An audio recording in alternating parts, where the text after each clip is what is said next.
My daughter said that her father's new wife isn't a failure like me until I took everything away from her. My name is Rachel, I'm 42 years old, and I've been working as an accountant for over 20 years. Until 3 days ago, I considered myself a failure. At least that's what my daughter Emma constantly repeated. Today, as I type this story, I'm sitting in my renovated apartment, drinking wine that cost more than I used to spend on myself in an entire month. And I can say with certainty, I wasn't the failure in this story. It all started on a Tuesday in March, at La Paloma Mexican restaurant in downtown. I had invited Emma for lunch, in a desperate attempt to reconnect our relationship that seemed more distant with each phone call. She was in her second year at Northwestern University, a university that I religiously paid for, disbursing $28,000 per year from my hard-earned accountant's salary. Emma arrived 20 minutes late, as always wearing a dress I didn't recognize, probably a gift from Olivia, my ex-husband Matthew's new wife. She barely greeted me, already sitting down and fiddling with her phone as if I were an inconvenient interruption in her schedule. "Mom, I need to talk to you about the car," she said, without even raising her eyes from the screen. "That Toyota you gave me is embarrassing me on campus. Olivia said she can help me get something better." I felt my stomach twist. That 2019 Toyota Corolla wasn't new, but it was in perfect condition and had cost $15,000 from my savings. "Emma, that car is reliable and safe. You should be grateful for—" "Grateful?" She finally raised her eyes, and the expression I saw there cut me like a knife. "Mom, you don't understand. Olivia drives a convertible Mercedes. She understands what it means to have style, unlike you." I tried to stay calm, ordering our drinks from the waitress who approached. But Emma wasn't finished. For the next 40 minutes, as we ate, she made a point of comparing every aspect of my life with Olivia's. My modest 2-bedroom house versus the mansion that Matthew and Olivia had bought. My practical Target clothes versus the designer pieces Olivia wore. My useful gifts versus the expensive spa days that Olivia financed. "You know, Mom," she said, chewing her quesadilla, "sometimes I wonder how you and Dad ended up together. He clearly evolved, found someone who understands what success in life is. Olivia has class, has ambition. She's not a failure like—" She stopped, looked around, and realized other people were listening. But the damage was done. The word failure echoed across the table like a slap in the face. "Like me," I completed, my voice coming out lower than I intended. Emma shrugged, as if she were just stating an obvious fact. "Don't take it personally, Mom. It's just that Olivia really has it all together. She's inspiring." I paid the bill in silence, ignoring the curious glances from other customers. I dropped Emma off at the dorm without saying a word, and drove home with trembling hands on the wheel. That night, sitting alone in my kitchen, looking at the piles of bills I paid monthly, including my ungrateful daughter's university tuition, I finally understood something I had denied for 4 years. 4 years. That was how long it had been since Matthew left me for Olivia, his 28-year-old secretary. 4 years since my life had become a roller coaster of alimony payments, educational expenses, and the slow erosion of my self-esteem. 4 years watching Matthew rebuild his life with a woman who hadn't contributed a penny to raising our daughter, but who now reaped all the benefits of being the fun mom. I remember perfectly the day he left me. I was organizing Emma's 16th birthday party, worried about every detail, when he simply announced that he had found his true happiness. Olivia was pregnant, a pregnancy that, I later discovered, had begun months before he told me about the affair. The divorce process was brutal. Matthew, who had been a mediocre husband and an absent father, suddenly became man of the year. He fought for custody, not because he wanted to be a father, but because Olivia had painted a fantasy of perfect family in his mind. I ended up with shared custody, but in practice, Emma spent more and more time at his house. The house that I had helped pay for during 15 years of marriage became his and Olivia's property. I moved to a rented apartment and watched my teenage daughter become dazzled by the glamorous life that Olivia offered. Spa days, shopping at expensive boutiques, vacations at resorts, all financed by the salary that Matthew earned as a sales manager, the same job he had throughout our marriage, but which now, mysteriously, seemed to yield much more. What Emma didn't know, and what I never had the courage to tell, was that I paid much more than just her education. The divorce agreement stipulated that I pay child support until she turned 21, as well as cover all medical, educational, and transportation expenses. Matthew contributed $300 a month, a ridiculous amount that barely covered a week of expenses with Emma. While Olivia flaunted her $1,000 dresses and took Emma to 5-star restaurant lunches, I was working overtime to keep my daughter's health insurance active. While they took pictures at luxurious spas to post on Instagram, I was saving every penny to ensure that Emma had everything she needed at university. But in my daughter's mind, I was the failure. I was the mother who gave boring gifts like books and practical clothes. I was the one who worried about budgets and bank accounts. I was the one who said no when she wanted something extravagant. Olivia was the one who said yes to everything, because she didn't have to pay the real bills. That night, after the humiliating lunch, I did something I had never done before. I called my sister Megan, who lived in Portland, and unburdened myself. For 2 hours, I told her everything. Years of unrecognized sacrifices, of being treated like an emotional ATM, of watching my daughter despise me while idolizing a woman who had never sacrificed anything for her. "Rachel," Megan said, her voice firm through the phone, "you realize you're being used, don't you? You realize they've created a system where you pay for everything and Olivia takes all the credit?" I knew. I always knew. But admitting it meant admitting that I had failed as a mother, that I had raised a daughter who didn't respect me. It meant admitting that 20 years of sacrifices had been in vain. "What do I do, Megan? She's my daughter. I can't just stop." "Of course you can," she interrupted me. "Emma is 20, Rachel. She's an adult. And adults need to understand that actions have consequences." I hung up the phone at 2 in the morning, but couldn't sleep. I stayed in the kitchen, drinking tea and looking at the laptop open on the table. On the screen were all the bills I paid monthly: university tuition, car insurance, health insurance, credit card she used for emergencies that included expensive clothes and dinners at restaurants that I could never afford for myself. At 4 in the morning, I made a decision that would change our lives forever. I opened each of the online accounts and started making changes. I canceled the additional credit card. I called the university and froze future payments. I canceled the car insurance. And lastly, I used the tracking app to locate the Toyota that was parked at Emma's dorm. At 6 in the morning, I drove to Northwestern with a tow truck I had rented. I found the car exactly where the GPS indicated. Using my spare key, I started the engine and put it on the tow truck. Some students looked on curiously, but nobody questioned a middle-aged woman recovering her own vehicle. When I got home, it was dawning. I put the Toyota keys in the kitchen drawer and went to take a shower. For the first time in 4 years, I felt something I had completely forgotten: control. I was in control of my own life. The first call came at 9 in the morning. Emma was hysterical. "Mom, my card isn't working." I tried to buy coffee and it was declined. "And where's my car? It's not in the parking lot." I was at the office reviewing tax spreadsheets when I answered. My voice came out calmer than I expected. "I canceled the card, Emma, and I recovered the car." "What? You can't do that. I need those things." "You need or you want?" I asked, continuing to type. Because until yesterday, from what I understood, I was just a failure who didn't understand anything about success in life. So I thought, maybe Olivia, who is so successful and inspiring, can help with these responsibilities. There was silence on the other end of the line. Then the crying began. Not the crying of a hurt child, but the manipulative crying that Emma had perfected since adolescence. "Mom, you can't do this to me. I have exams next week. I need to concentrate on my studies." "Great," I answered. "Studying is exactly what you should be doing at university, not spending money on expensive restaurants and designer clothes." "But how am I going to get places? How am I going to eat?" I sighed. "Emma, you're at a university with a cafeteria, public transportation, and thousands of other students who survive without an unlimited credit card. You'll figure out a way." She hung up on me. 10 minutes later, my phone rang again. This time it was Matthew. "Rachel, what the hell do you think you're doing?" His voice was loud, authoritative, the same tone he used when he wanted to make me feel small during our marriage. "I'm stopping paying for a daughter who disrespects me," I answered, surprising myself with my own firmness. "You can't just cancel everything. We have an agreement." "I do.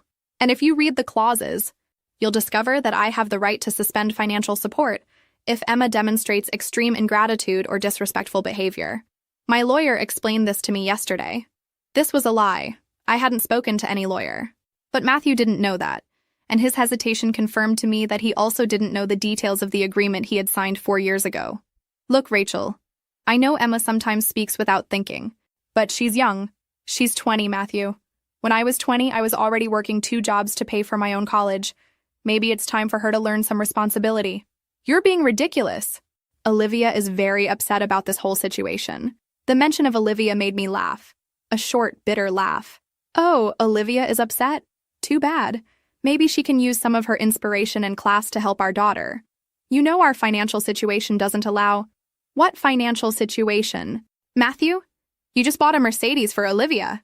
You went to Cancun last month, so don't come to me with stories of financial difficulties. There was another silence. Then his tone changed. It became softer, more manipulative. Rach, honey, I know you're hurt about what happened yesterday, but you can't punish our daughter because of it. Don't call me honey, I replied, feeling a cold anger rise up my spine. And I'm not punishing anyone. I'm just stopping facilitating unacceptable behavior. But she needs things. How is she going to get around? How is she going to eat? The same way millions of other college students do, with responsibility and creativity. Or maybe you and Olivia can take on some of these parental responsibilities. He hung up without answering. 2 minutes later, my phone rang again.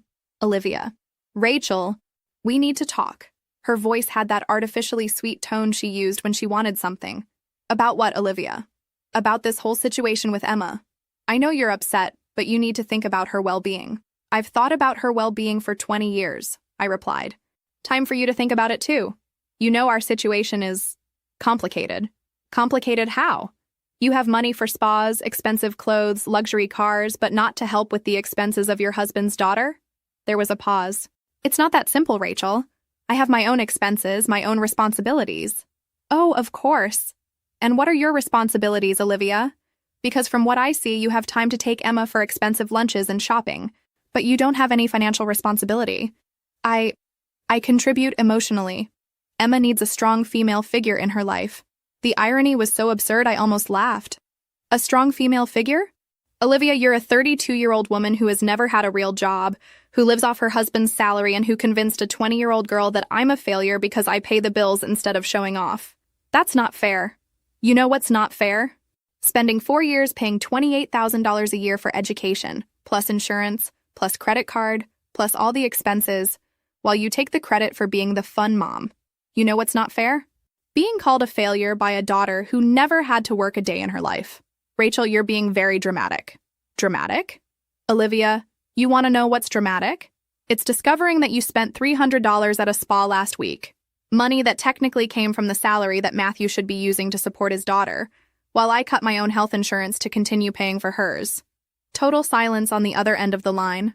So here's the deal, I continued. You want Emma to have all these nice things? Great. Pay for them. You want her to have a car? Buy one. You want her to have a credit card? Put it in your names. But I'm done being the silent ATM while you take all the credit. You can't do this to her, Olivia screamed. And for the first time, I heard real desperation in her voice. Of course I can. She's an adult. And adults need to learn that you can't bite the hand that feeds you. I hung up the phone and put it on silent. For the rest of the day, I received 14 missed calls. 8 from Emma, 4 from Matthew, and 2 from Olivia. I ignored them all. At 6 in the evening when I got home, I found a text message from Emma. Mom, please, I need the car back. I promise I'll be more respectful. I typed the response. Respect isn't something you promise, Emma. It's something you demonstrate with actions, not words. She replied immediately, but I need to go to work. What work? I replied. There was no response. That night, I prepared dinner just for myself. Grilled salmon with asparagus, something I never did because Emma didn't like fish. I opened a bottle of wine that had been saved for months and sat on the small balcony of my apartment, watching the sunset. For the first time in 4 years, I didn't have to worry if Emma had arrived safely at the dorm. I didn't have to check if she had spent too much on the credit card. I didn't have to worry if she was safe driving at night, because for the first time in 4 years, these responsibilities were no longer just mine. My phone rang at 10 at night. It was a number I didn't recognize. Hello? Rachel, this is Samantha, Emma's roommate. My heart raced. What happened? Is she okay? She's physically fine, but she's having a crisis. She's been crying for hours, saying you abandoned her. Some friends brought pizza to the room because she has no money to eat. I felt a pang of guilt, but took a deep breath. Samantha, Emma is an adult. She has resources. There's a cafeteria at the university. There are student assistance programs. There's the possibility of getting a part-time job. She just never needed to use any of these resources before. But she's really bad. Ms. Stone, I've never seen her like this. Thank you for calling, Samantha. I know you're worried about your friend, but sometimes people need to go through difficulties to grow. Emma will be fine. When I hung up, my hands were trembling. Part of me wanted to run to the car, drive to the dorm, and fix everything. But another part, a part that had been silent for a long time, reminded me of the words Emma had said at the restaurant. Failure. No, I wasn't a failure. I was a woman who had raised a daughter, supported a family, maintained a stable job for 2 decades, and survived a devastating divorce. I was a woman who had been disrespected and humiliated, but who still had enough strength to defend her own dignity. Emma needed to learn that actions have consequences, and I needed to learn that it wasn't my responsibility to protect her from all the consequences of her own choices. I finished my wine and went to bed. For the first time in months, I slept through the night without interruptions. The weekend passed in relative silence. My phone kept ringing, but I had blocked the numbers of Matthew, Olivia, and Emma. I needed peace to think, to process what I had done, and more importantly, to decide how to move forward. On Saturday, I did something I hadn't done in years. I went to the mall alone. Not to buy anything necessary, but simply to look at the store windows and remember what it was like to have time for myself. I stopped in front of a women's clothing store and realized I hadn't bought anything for myself, besides basic work clothes, in more than 2 years. I entered the store and tried on a navy blue dress. It cost $150, exactly what I spent on Emma in a typical week. I bought it without hesitation. On Sunday, I called Megan. She answered on the second ring. "How are you feeling?" she asked immediately. "Scared," I admitted. "But also free. It's strange. Has Emma called you?" She tried. I blocked her number. "Good. Megan, do you think I did the right thing? I mean, she's my daughter." "Rachel, stop. She's your adult daughter. There's a difference. You raised a capable, intelligent, and healthy person. Now it's time for her to prove it. But what if she really can't make it on her own? What if she can? What if she discovers she's stronger than she thought? What if she learns to value what you did for her all these years?" I spent Sunday cleaning the apartment, something I always did hurriedly between calls from Emma or worries about her needs. This time, I cleaned every corner calmly, putting on loud music and even dancing a little. When I finished, I looked around and realized that my apartment was small, but cozy. It was mine. On Monday, I was returning from work when I found Matthew waiting in the parking lot of my building. He looked tired, older than I remembered. "We need to talk," he said, getting out of the car. "No, we don't," I replied, walking past him towards the entrance. "Rachel, please, 5 minutes." I stopped, but didn't turn around. 5 minutes. "Emma is desperate. She can't go anywhere. She has no money for anything beyond the cafeteria," which is exactly what millions of students do, I interrupted. She called Olivia crying, asking for financial help. That caught my attention. I turned to face him. "And?" Matthew ran his hand through his hair. "And Olivia? Well, she said our financial situation doesn't allow us to take on all these responsibilities at once." Interesting. So the woman who is so successful and inspiring can't help the stepdaughter she so adores? It's not like that, Rachel. It's a lot of expenses. $28,000 a year plus insurance, plus credit card, plus car. Exactly, I said, feeling a cold satisfaction. It's a lot of expenses. Expenses that I assumed alone while you enjoyed the benefits. But you always handled it. You have a stable job. I have a stable job because I worked for it. I pay these bills because I made that choice.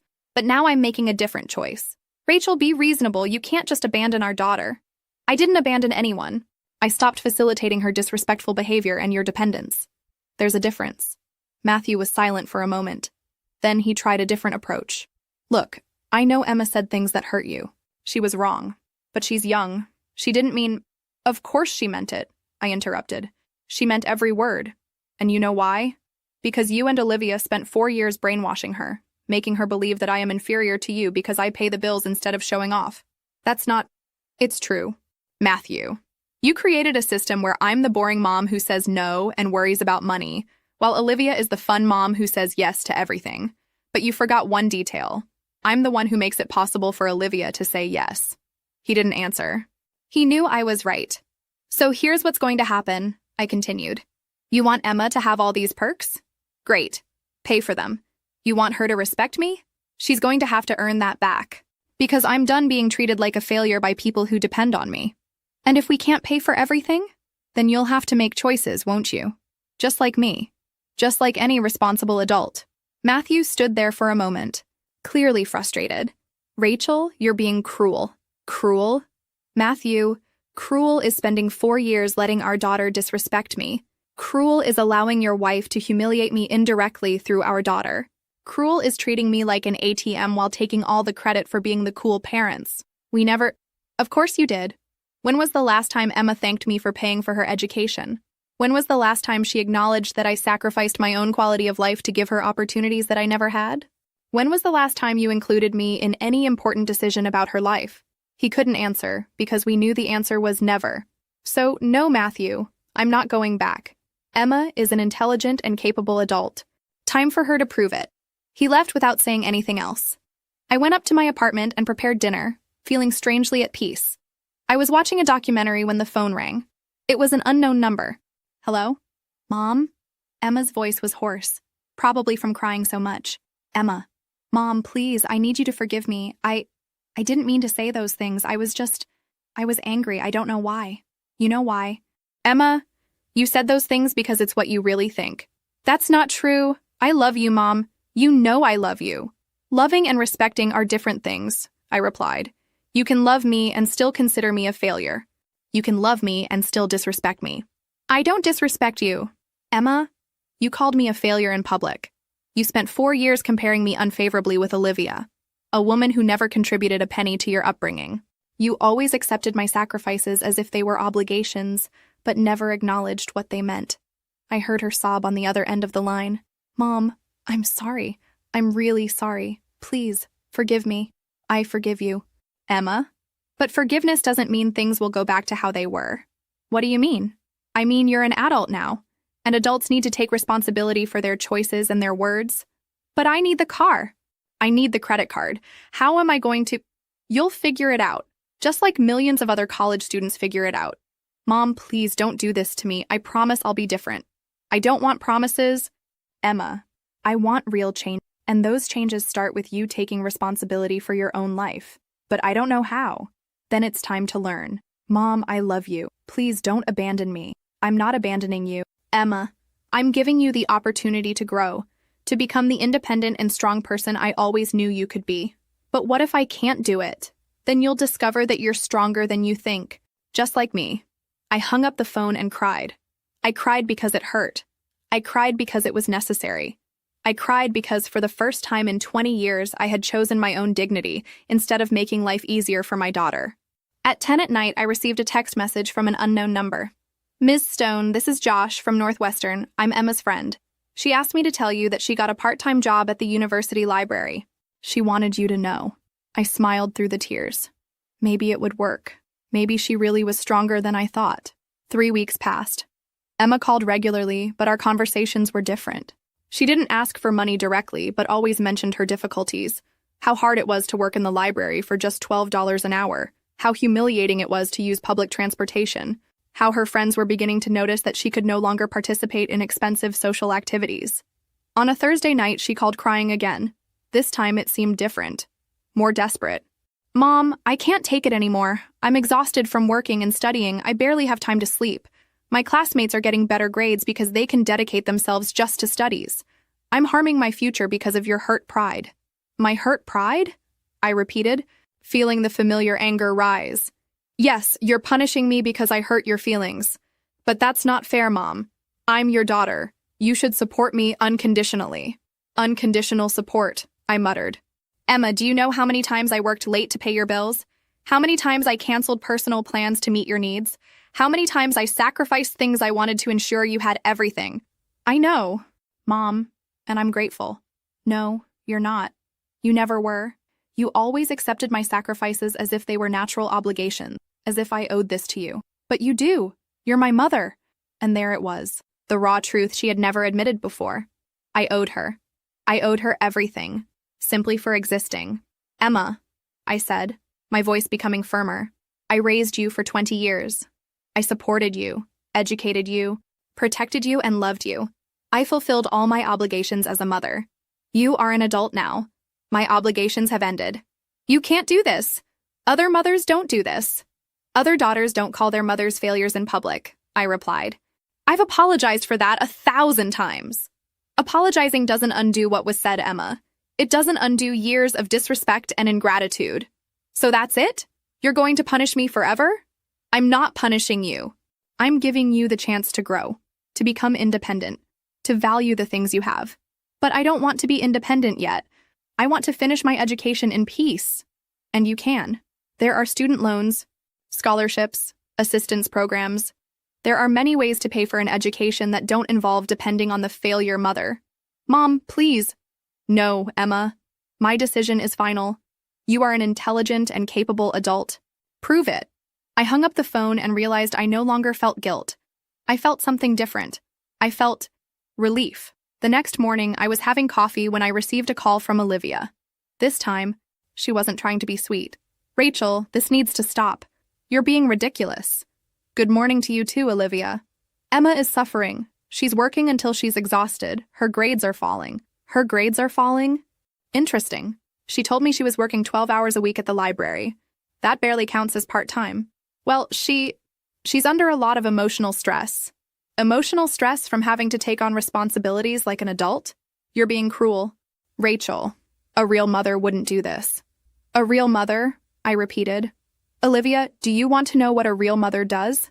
A real mother wakes up at 5 in the morning to work overtime to pay for her daughter's education.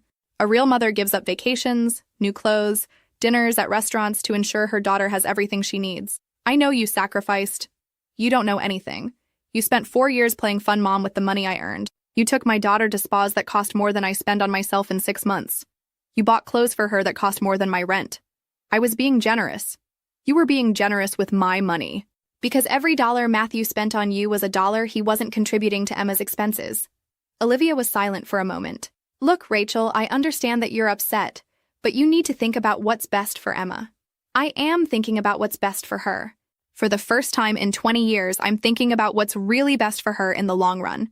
And what's best for her is to suffer. What's best for her is to learn that her actions have consequences, that she can't disrespect the people who love her and expect them to continue doing everything for her. But you're her mother. Exactly. I'm her mother, not you. So stop pretending that you care about her well-being when you only care about your own convenience. That's not true. Of course it is. Of course. You like being seen as the cool mom, but you don't want to take on any of the real responsibilities. You want me to keep paying the bills so you can continue being the favorite. Our financial situation is complicated. Your financial situation is complicated because you spend money you don't have on things you don't need. Just like Emma, just like anyone who never had to work for what they have. Matthew works hard. Matthew earns the same salary he earned when we were married. The difference is that now he has a wife who spends everything on frivolities instead of a wife who saved and invested. Olivia hung up on me. 15 minutes later, Matthew called. Rachel, Olivia is crying. You were very harsh with her. I was honest with her. There's a difference. Look, I know our situation isn't ideal, but you can't just abandon Emma. How many times do I need to say this? I didn't abandon anyone. I stopped facilitating toxic behaviors. Toxic? Rachel, she's our daughter. Exactly. Our daughter. Not just mine. So where is your part in all this? I contribute what I can. You contribute $300 a month. Matthew, $300. You spent more than that on Olivia's last birthday party. That's not fair. You earn more than me. I earn more than you? Matthew, you've been a sales manager for 15 years. I've been an accountant for 15 years. Our salaries are similar. The difference is that you spend everything on luxuries, and I save for responsibilities. But Olivia has needs. What needs? She's 28 years old and doesn't work. What are her needs that are more important than your daughter's education? Silence. Here's the truth, Matthew. You want Emma to have everything, but you don't want to pay for anything. You want her to respect me, but you do nothing to earn respect. You want me to continue being the responsible mother while you are the fun parents. It's not like that. It's exactly like that. And I'm done. You want Emma to have a car? Buy one. You want her to have a credit card? Put it in your names. You want her to have all the perks? Pay for them. But we can't pay for everything at once. Then make choices. Just like me. Just like any responsible adult. Rachel, be reasonable. I am being reasonable. For the first time in 4 years, I'm being completely reasonable. I hung up the phone and sat in silence for a few minutes. Then I did something I hadn't done in years. I called the beauty salon and scheduled a haircut and color. Then, I called the gym near my apartment and signed up for yoga classes. In the afternoon, I went to the mall and bought 3 new dresses, 2 pairs of shoes, and a makeup set. I spent $800. Exactly what I used to spend on Emma in 2 weeks. For the first time in 20 years, I spent money on myself without feeling guilty. That night, I looked in the mirror and barely recognized myself. There was a woman there that I hadn't seen in decades. A woman who wasn't exhausted, who wasn't worried, who wasn't sacrificing everything for someone else. There was a woman who was finally living her own life. My phone rang. It was Emma again. This time, I didn't answer. She left a voice message. "Mom, please call me back. I need to talk to you." Something happened. I deleted the message without listening to the end. Whatever the emergency was this time, she could solve it herself, or call Matthew and Olivia, or find an adult solution. For the first time in 20 years, Emma's problems weren't automatically my problems. And that feeling was liberating in a way I had never imagined possible. 2 months passed. My life had changed in ways I never imagined possible. I was attending yoga classes 3 times a week, had enrolled in a ballroom dancing course on Saturdays, and for the first time in years, I was going out with friends. Melissa, my coworker, invited me for happy hour on a Friday. I always declined these invitations because I needed to be available for Emma's calls. This time I said yes. "Rachel, you're different," Melissa commented as we drank martinis in a sophisticated downtown bar. "More present. More you. More me," I repeated, smiling. Funny, I had forgotten who me was without just being Emma's mom. "And how does it feel?" "Scary," I admitted, but also free. It was that night that I met Steve. He was at the bar with coworkers, was an architect, 45 years old, and had a smile that made me feel butterflies in my stomach for the first time in a decade. "Can I offer you a drink?" he asked when Melissa went to the bathroom. "I already have one," I replied, raising my martini. "Then can I keep you company while you finish it?" We talked for 2 hours. He was intelligent, funny, and treated me as if my opinions were important. When he asked for my number, I hesitated for only a second before saying yes. "Do you have children?" I asked when he called me the following Sunday. "I have a 16-year-old son. He lives with his mother, but I spend weekends with him. And you?" "I have a 20-year-old daughter. She's in college." "Ah, so you're in the empty nest phase. How are you handling it?" "Better than I expected," I answered, and realized it was true. Our first date was dinner at an Italian restaurant. Steve was a gentleman, opened the car door for me, pulled out my chair, and asked about my work, my hobbies, my dreams. How long had it been since someone asked about my dreams? "You seem surprised," he commented when I told him about my recent promotion at work. "Surprised about what?" "About the fact that someone is interested in you as a person, not just as a mother." He had hit the nail on the head. During our marriage, Matthew never showed real interest in me as an individual. I was the wife, the mother, the person who organized his life. My identity had become totally defined by what I did for others. "You're right," I admitted. "It's been a long time since someone has seen me as Rachel, just Rachel." "Well, I'd like to get to know this Rachel better," he said, taking my hand. Meanwhile, Emma's calls continued, but were less frequent. She had stopped crying and begging, replacing this with a more resentful tone. "Mom, I hope you're happy," she said on a Tuesday night. "I got a student loan to cover the expenses you refused to pay." "Great," I replied. "That's exactly what you should have done from the beginning." "You don't understand. I'll leave college owing $50,000. This will affect my entire life. Emma, most college students leave owing money. It's normal. But it didn't have to be this way. You could have continued helping." "I could have. But I chose not to." "Why? Just to punish me?" "To teach you independence. To teach you responsibility. To teach you that you can't treat people badly and expect them to continue making your life easier." "But $50,000. "Mom! It's less than I've already spent on you in the last 2 years, I replied calmly. "And at least now you'll value your education because you're paying for it." "You've changed," she said, and there was something different in her voice. It was no longer desperation or anger. It was recognition. "Yes, I changed. And that change is permanent. I'm going to have to work for years to pay this off. Welcome to adult life, Emma." She hung up without saying goodbye. I wasn't bothered by it. She was beginning to understand that her situation wasn't temporary, that I wouldn't go back on my decision, that she really would have to take responsibility for her own life. 3 weeks later, I was leaving the cinema with Steve when my phone rang. It was Matthew. "Rachel, we need to talk urgently." "No, we don't," I replied, but there was something in his voice that made me hesitate. "What happened?" "Olivia's pregnant again." I stopped in the middle of the sidewalk. And? And our financial situation is going to get even more complicated. We won't be able to help Emma with anything in the coming years. Matthew, that's not my problem. But it's Emma's problem. She's counting on our help. Then maybe you should have thought about that before deciding to have another child. Rachel, be understanding. You know how expensive it is to have a baby. I know. I had a daughter and raised her alone for 20 years. You didn't raise her alone. Of course I did. Financially, emotionally, practically. You were physically present, but I did all the heavy lifting. That's not true. It is true, Matthew, and you know it is. So don't call me asking for understanding for a situation that you created. But Emma is an adult. She'll have to figure out how to deal with this, just like any other adult. Rachel, please? No. You made adult decisions. Now deal with the adult consequences. I hung up the phone. Steve was watching me curiously. Family problem? He asked. Ex-family problem, I replied. They're discovering that being an adult is difficult. And how do you feel about that? I thought for a moment. Relieved. For the first time in 20 years, their problems aren't automatically my problems. Steve smiled. You're a very strong woman, Rachel. I'm learning to be, I replied. A week later, I was at work when my boss, Diane, called me into her office. Rachel, I want to offer you a promotion.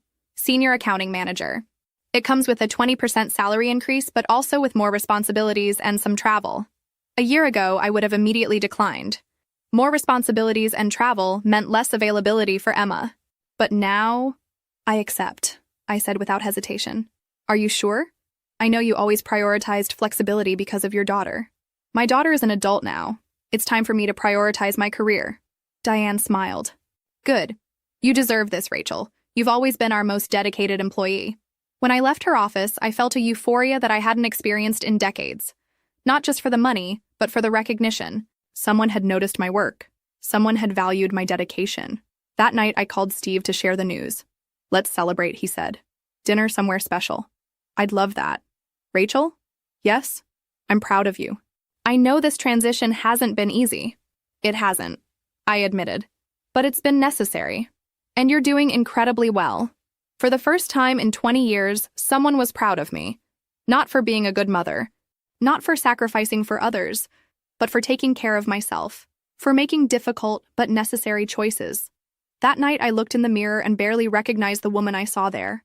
I was thinner, better dressed, more confident. There was a light in my eyes that I hadn't seen in years. I was finally living my own life, and it was a good life. My phone rang. It was Emma.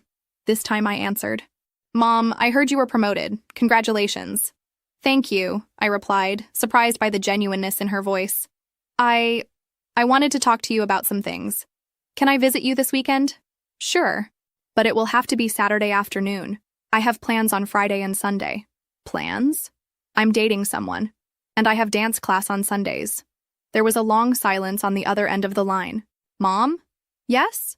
You really have changed, haven't you? Completely. Forever? Forever.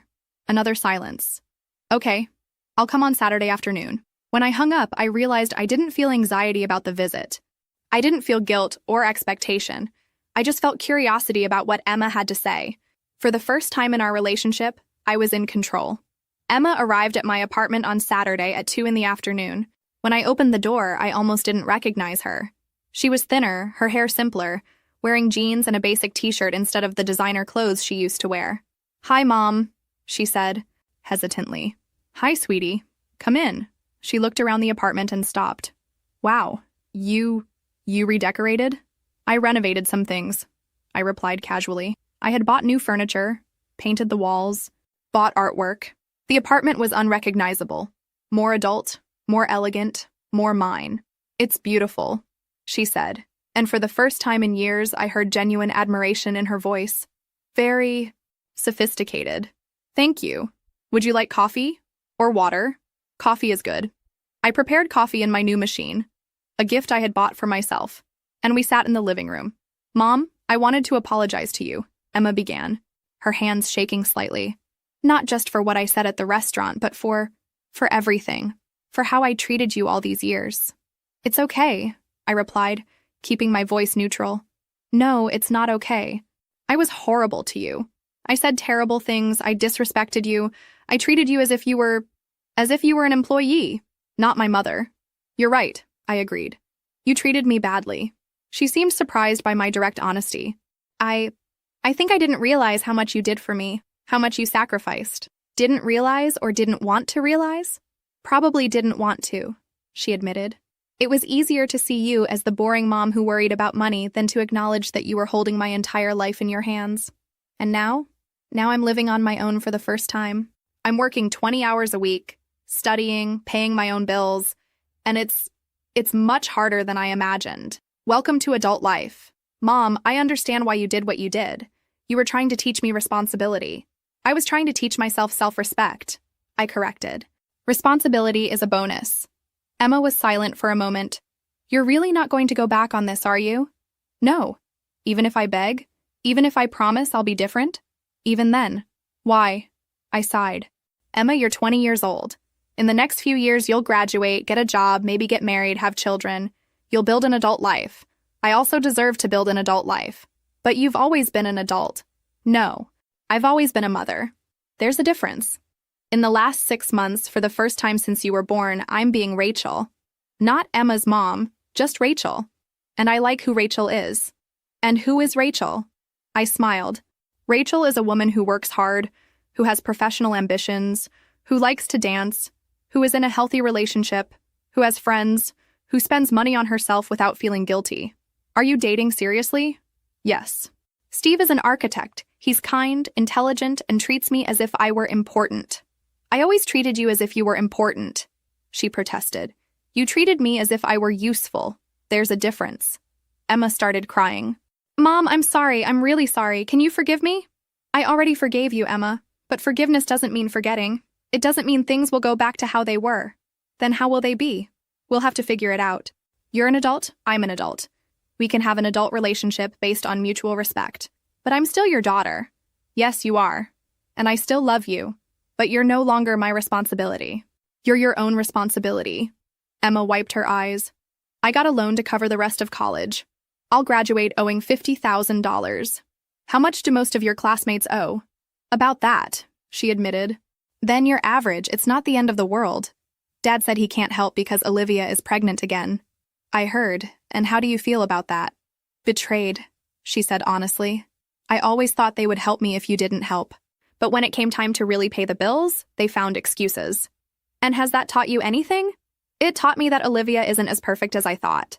It taught me that it's easy to be generous with other people's money. And about me? Emma hesitated. It taught me that you weren't the failure in this story. It taught me that you held everything in your hands, and I didn't even realize it. And now I realize it. And I'm sorry it took me so long to realize it. We spent the rest of the afternoon talking. Emma told me about her job, her studies, how she was learning to manage money. I told her about my promotion, about Steve, about my dance classes. You seem happy, she observed when she was getting ready to leave. I am happy, I replied, for the first time in a long time. Do you think we can try to have a normal relationship? As adults? We can try, I agreed. But it will be different. Emma, I won't be your financial safety net anymore. I won't put my life aside for your needs anymore. I won't accept disrespect anymore. I understand, she said, and I accept. We'll see, I replied. A year has passed since that day at the Mexican restaurant. I'm sitting on the balcony of my new apartment. Yes, I moved to a bigger and nicer place, drinking my morning coffee while I write this story. Emma graduated last month. She got a job at a marketing company in Chicago, earning a decent salary for a recent graduate. She still owes the $50,000 in student loans, but she has a plan to pay them off in 10 years. She's living with 2 coworkers in a small but tidy apartment. Our relationship has completely changed. We talk once a week, always on Sunday afternoon. She tells me about work. I tell her about my life. There's no more drama, no more requests for money, no more comparisons with Olivia. There's mutual respect. Last month, she sent me a Mother's Day card. Inside, there was a 3-page letter thanking me for everything I did for her over the years. She wrote, Mom, I know I was terrible to you for a long time. I know I didn't value your sacrifices. I know I hurt you deeply.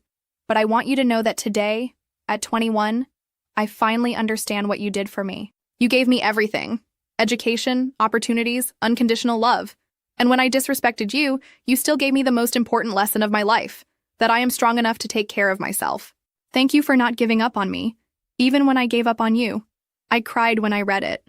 Not from sadness, but from relief. My daughter had finally grown up.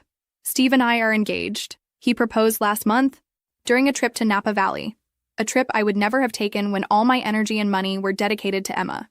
We're getting married in the fall in a small and elegant ceremony. Emma was genuinely happy when I told her about the engagement. "Mom, you deserve to be happy," she said. "You deserve someone who values you." There was no jealousy, no drama, just adult support. Matthew and Olivia had their second child, a boy they named Ryan. I heard they're having financial difficulties. Olivia had to go back to work part-time at a department store. The reality of life with two children, a high mortgage and excessive spending, finally caught up with them. Emma told me that Matthew called her a few weeks ago, asking if she could lend money to help with the baby's expenses. She said no. "Dad, I earn an entry-level salary and have student loans to pay," she explained. "I can't help financially." He was upset, but she maintained her position. My daughter had finally learned to set boundaries. As for me, I'm a completely different person. I was promoted again at work. Now I'm the accounting director. I earn more money than I ever imagined possible.